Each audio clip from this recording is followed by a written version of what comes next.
Assalamualaikum warahmatullahi wabarakatuh. Waalaikumsalam. Selamat pagi, Bu. Ya. Ibu masih ingat dengan saya, Bu? Ya. Ya, saya Bu Sari ya, Ya, Bu Bu ya, Sari, yang ya. kemarin sudah datang berkunjung ke sini untuk melakukan pengkajian. Iya. Nah, sesuai dengan janji kita kemarin, saya hari ini akan melakukan edukasi tentang kesiapan untuk meningkatkan proses keluarga, khususnya untuk keluarga dengan anak usia sekolah. Nah, di sini saya akan meningkatkan kesiapan ibu ya. Hari ini bapaknya nggak ada ya, Bu ya, kerja ya pagi ya. Iya. Oke. Nah, untuk meningkatkan kesiapan ibu dalam meningkatkan potensial berkarya pada anak usia sekolah. Nah, anak sekolah, karena kebetulan anak ibu kan usianya dua-duanya di usia sekolah ya, Bu ya, 6 sampai 12 tahun. Nah, ini ada leaflet, nanti bisa ibu sambil baca sambil nanti saya akan memberikan edukasi dan penjelasannya ya, Bu ya. Nah, oke, baik, Bu. Jadi yang pertama, apa sih itu potensial berkarya atau kemampuan psikososial pada usia anak usia sekolah ini, Bu, 6 sampai 12 tahun. Nah, pengertiannya sendiri itu adalah kemampuan menghasilkan karya, berinteraksi dan berprestasi dalam belajar berdasarkan kemampuannya sendiri.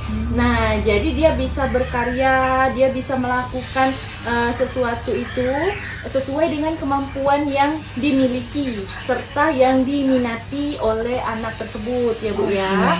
Oke, baik. Jadi pencapaian kemampuan ini akan membuat anak itu bangga terhadap dirinya sendiri.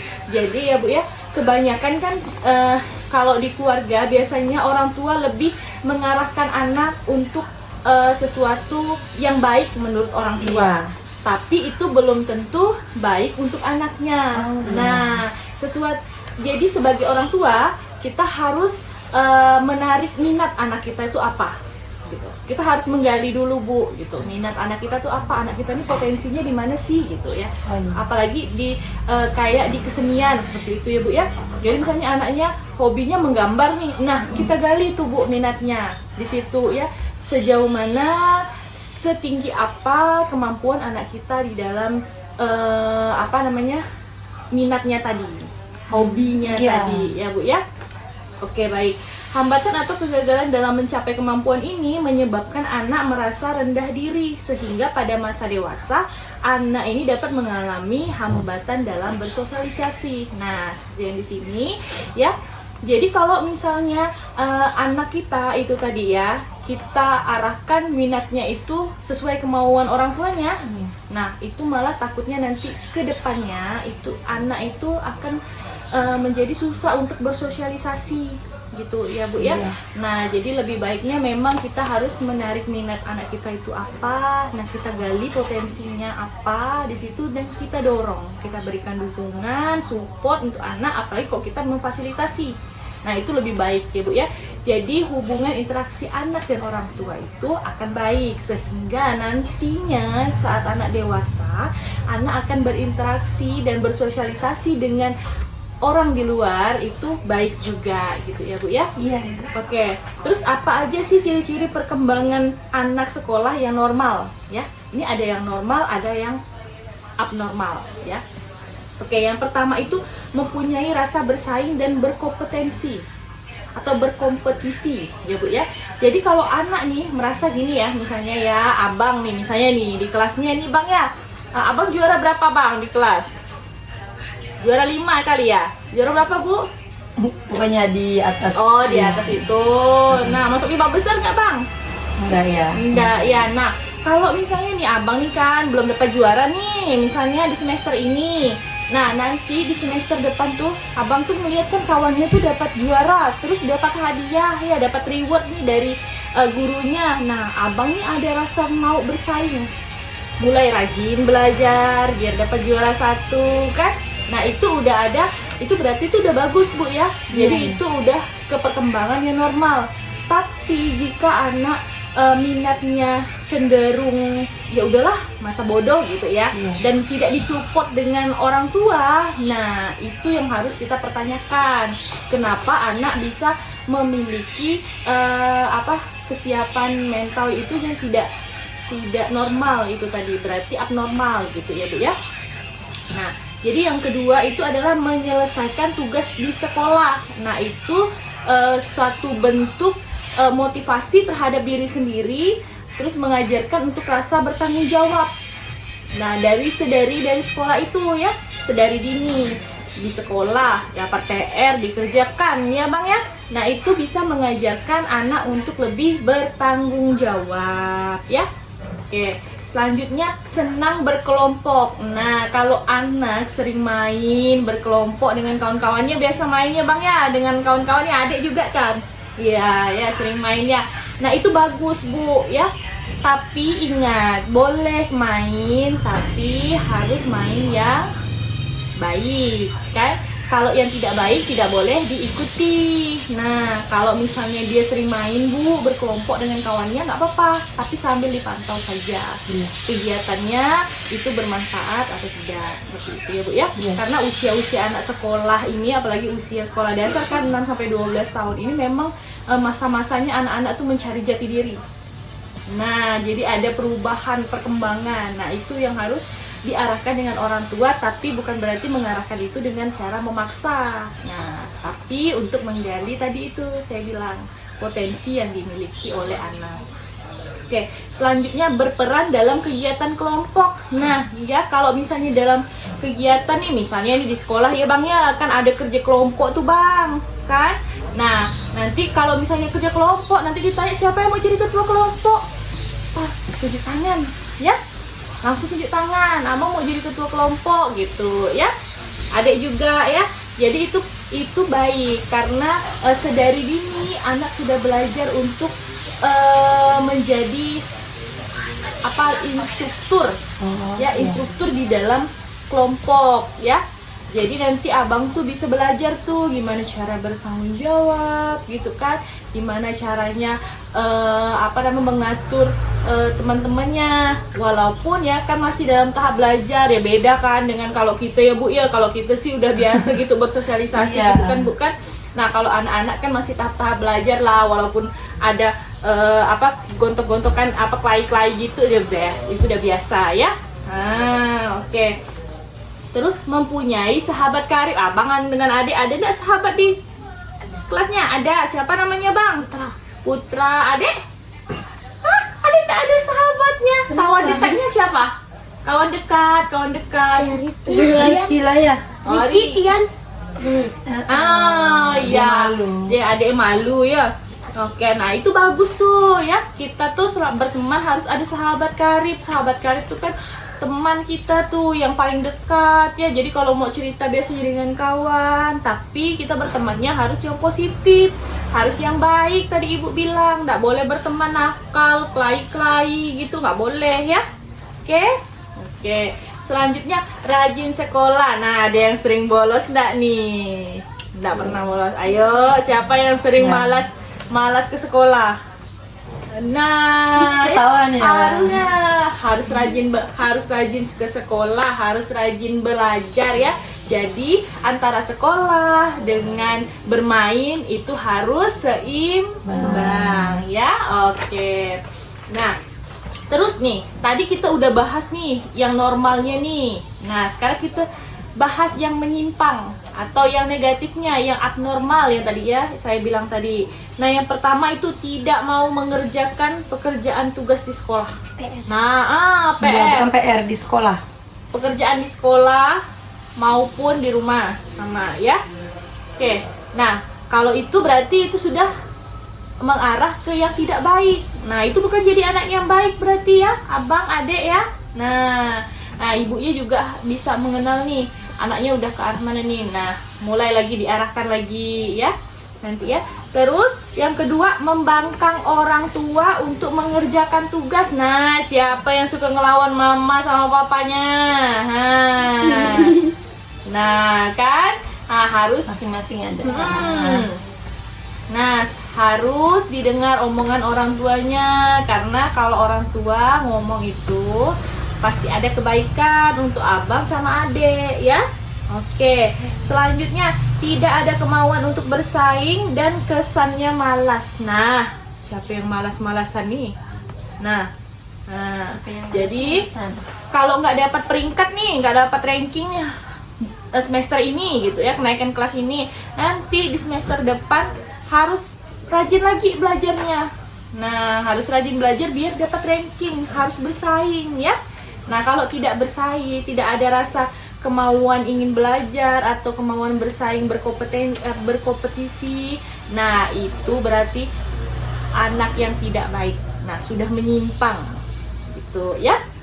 Oke, selanjutnya tidak mau terlibat dalam kegiatan kelompok, maunya main sendiri aja gitu, nggak mau berkelompok. Nah, itu nggak baik tuh ya, nggak boleh juga, karena bersosialisasi atau berkumpul dengan teman-teman itu adalah salah satu tips yang baik gitu ya, kegiatan yang baik gitu, yang positif ya.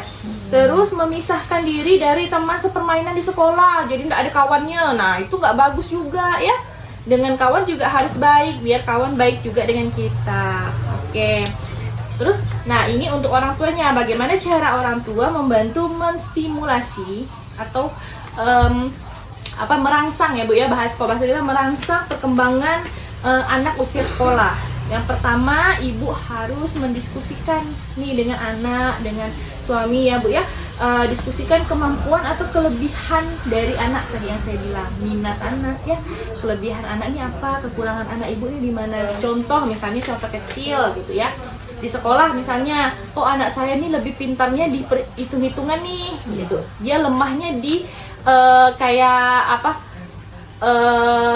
sosialisasi, yang maksudnya kayak gini, bukan sosialisasi, kayak di materi-materi yang panjang-panjang gitu, misalnya bahasa Indonesia ini kurang gitu kan. Nah, menghafal dia kurang, tapi kalau berhitung dia ini nih gitu, kelebihan. Nah, ibu harus cari solusi gimana caranya anak ini biar tertarik dengan materi-materi yang panjang-panjang tadi. Mungkin bisa ibu sambil untuk anak mudah mengingat, nah mungkin bisa dialihkan dengan beberapa cara gitu ya, biar anaknya lebih minatnya lebih ada di yang dikurangnya tadi gitu ya, mata pelajaran yang kurang tadi.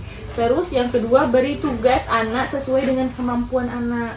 Nah, itu penting ya, jadi kita harus tahu kemampuan anak kita, batasnya di mana gitu. Nah, kita beri tugasnya itu sesuai dengan kemampuannya gitu. Jadi dia bisa bertanggung jawab atas tugas yang diberikan. Terus selanjutnya, setelah anak mengerjakan apa yang kita tugaskan, beri reward.